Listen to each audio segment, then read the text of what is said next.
And we're joined on the phone today by Peter Gatien. We're talking about his new book, The Club King, My Rise, Reign, and Fall in New York Nightlife. Hey, Peter, how's it going today? Good, Dustin. How are you? I'm excellent. Thank you so much for taking the time out with me today. My pleasure. Well, let's talk a bit about your new book here, The Club King, My Rise, Reign, and Fall in New York Nightlife. Can you tell the listeners a bit about the new book? Well, it's my voyage, and it's been, say it's a roller coaster, to say is the least. Basically, it's my voyage, starting from my upbringing in a small border town in Ontario, to eventually to being called Club King or whatever, the dominant force in nightclubs, in the 90s, with four of them in Manhattan. In between that, I did a club in London, I did London, England, I did a club in Chicago, I did a club in Atlanta, I did a club in South Florida.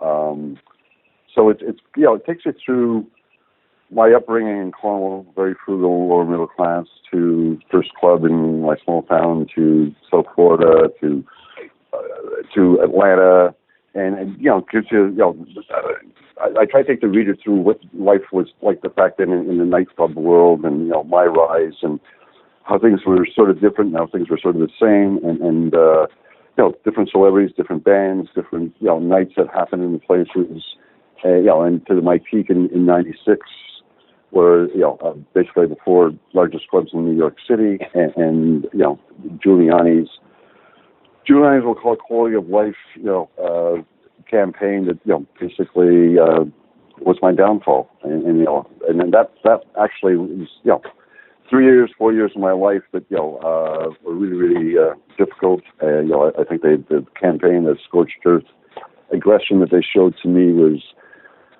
hard to believe, and actually I get some solace in the last couple of years.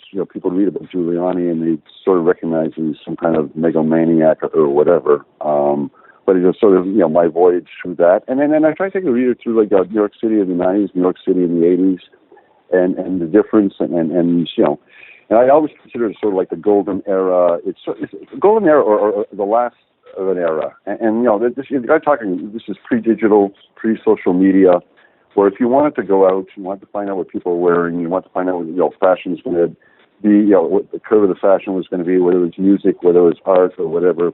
You had to go out to nightclubs back then. We were the incubators. We were the social media of basically, dispensing, spreading culture, art, fashion, music.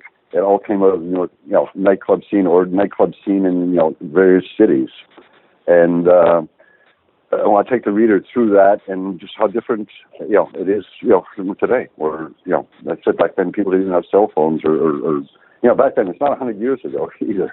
No cell phones, no Twitter, none of that social media stuff. If you want to find like-minded people, you have to go out. Unlike today, where you can get a nap in your basement and dial up somebody or people of your own same interests. Back then, you had to go out. You had to press flesh. It was much more sociable.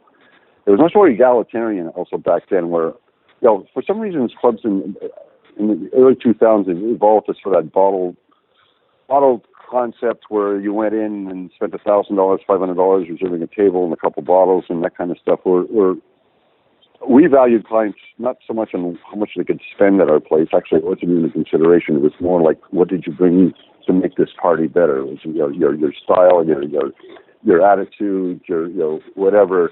That's how we valued customers. You had a much better chance of getting in the clubs if you're a little bit different than if you pulled up in a limousine, and were boisterous and that kind of stuff. In fact, you would have no shot getting in. So, just the change in what's happened in that life in society, and I'm not going to say it was better then or it's worse now or whatever. It was just different, and it's an era that I don't think will ever be repeated because it's a different world now. That's even before we even start mentioning this virus. It's a different world. I don't know how we're going to come on the other side of this, but I'm sure we'll come out. Yeah, it's definitely a fascinating story. You mentioned, starting out in Canada, working with, a then unknown band called Rush, and then pretty much worked with everyone you can think of. Especially the hip hop scene. I think you really had a big hand in New York. Well, the hip hop scene, but the hip hop scene, but also the rock and roll scene. I mean, we did Pearl Jam, we did Guns N' Roses, we did Motley Crue, we did Billy Idol. There's a lot of stuff that came out of the rock and roll scene also. So it was not just hip hop, and then even we would always put a strong push on having a large representation of gays in the clubs, and a lot of the fashion came out of that, and you understand also LGBT rights, tolerance, acceptance, in the 80s and 90s is not what it was today. And, and I get a lot of gratification of knowing that I provided a comfortable, safe space for people that like to express themselves differently. And more importantly, I mixed them up with, people that weren't so avant-garde or so eclectic or whatever.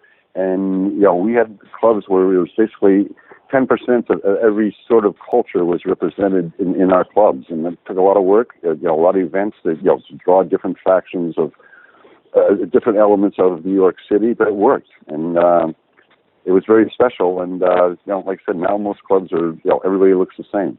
They're entirely gay, or they're entirely black, or they're entirely sort of the bottle service bunch that affluent, spoiled kids or whatever. I don't know, but it's just not the it's not the same the mix that we attained in the 90s that's going on now.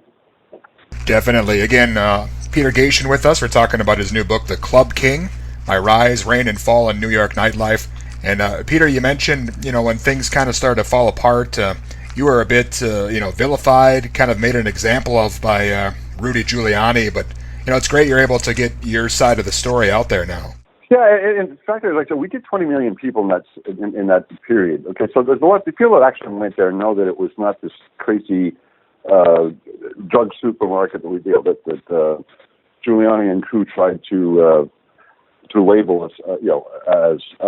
So a lot of it, I'm trying to hopefully that the reader that didn't go to my clubs and maybe been a little too old or too young and read too much of a New York Post or whatever, just to get them, give them an idea of what this person that in some quarters was really vilified is just a regular guy that came from a small town that tried to do right and then accomplished some pretty good things and contributed to society and culture, and that's what I used to tell my staff all the time. We're here to create culture, guys.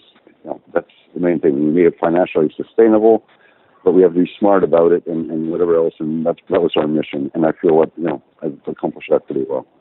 Well, and I've read that there's a film in the works about your life too. That's awesome. Yeah, Nick Pileggi is famous for Goodfellas and Casino and a bunch of other incredible screenplays. Wrote the screenplay on it. It's being in final polish now. We were hoping to start shooting this fall, but obviously that's been on hold for hopefully not more than a couple of months. But at this point, I think it's realistic we'll start shooting in January. And then I've got a project, another project I'm developing with the Hip Hop Sundays at Tunnel, a documentary with Sasha Jenkins, who just did the Wu-Tang 4-part series, got an Emmy Award nomination for it. So I'm trying to develop that. The film's going to happen as soon as we get out of this virus situation. And I live comfortably in Toronto and in New York, and I'm pretty happy with life. There's definitely a silver lining. Whether it was worth what I went through, it wasn't, but it's there, and I'm certainly appreciative that safe, my family's safe, and healthy, and life is good. Excellent. Well, again, Peter, it's been great speaking with you. The new book looks great, and hopefully everything gets back to normal here soon, and we can see that movie coming up down the road. Yeah, and go on Amazon, and if you're bored, now's a good time to read, and it's on Amazon, The Club King, Peter Gatien, and I think it's a good read. Excellent. Thanks a lot, Peter. I really appreciate your time today. All right, thank you so much. Bye-bye. And again, that was Peter Gatien. His new book, The Club King, My Rise, Reign, and Fall in New York Nightlife, is available now.